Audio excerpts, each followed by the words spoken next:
Rapid action ব্যাটালিয়নের মহাপরিচালক A K M. Shahidur Rahman স্বীকার করেছেন যে র্যাবের আয়নাঘর ছিল এবং এখনও রয়েছে। এ বিষয়ে তিনি দুঃখ প্রকাশ করে ক্ষতিগ্রস্তদের কাছে ক্ষমা চেয়েছেন।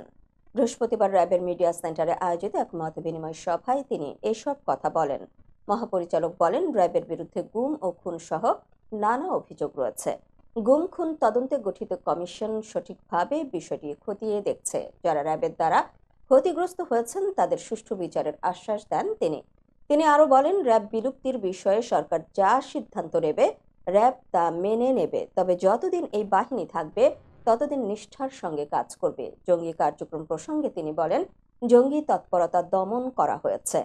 ভবিষ্যতে যাতে তারা মাথাচাড়া দিয়ে উঠতে না পারে সেই দিকে র্যাব নজর রাখছে।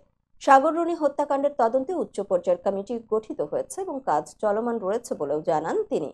তিনি আরো বলেন, জুলাই-আগস্ট আন্দোলনে হেলিকপ্টার থেকে গুলি চালানোর বিষয়টি ট্রাইব্যুনালে তদন্তাধীন রয়েছে। রিপোর্ট অনুযায়ী পরবর্তী ব্যবস্থা নেওয়া হবে।